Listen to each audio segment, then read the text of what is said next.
1,741 leads in the last 30 days. That's crazy, right? You're printing money.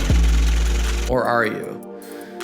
Don't fall in love with vanity stats, and whether it's clicks, whether it's website form submissions, whether it's calls, whatever these stats are, don't take them at face value, because they may or may not be vanity stats, and they may or may not be a true representation of the productivity. So if somebody's telling you they got you 1,700 plus leads, and you're showing that you made $8,000, you sold $8,000 in top line revenue, like what in the world is going on? Well, it's likely that those 1,741 leads and what they're considering a lead, there's a disconnect between what you'd consider a lead and what this company's considering a lead, right?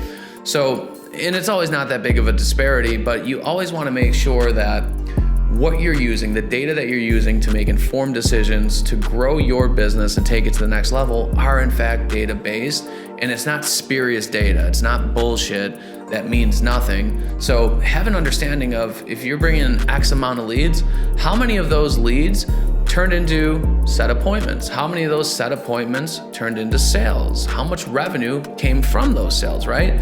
So now you're creating a situation where maybe you're setting a ton of appointments, but your sales rate is really low. You're only closing at 15%. Now you can understand that. Now you can start to diagnose what are the variables in the sales process that could lead to this happening.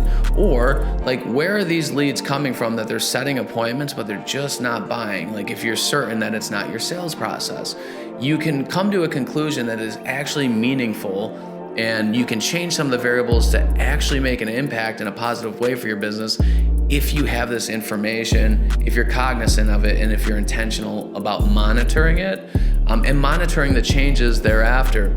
Otherwise, we're just guessing. And I don't know about you, but I certainly don't want to guess when it comes to my livelihood, the livelihood of my employees, my customers. Like, we want to make data-driven decisions that are ultimately going to make the most positive impact possible, and I would encourage you to do the same. If you got any questions, drop them below. Otherwise, make sure you hit the share button and help those that need help. 5, 4, 3, 2, 1, 0.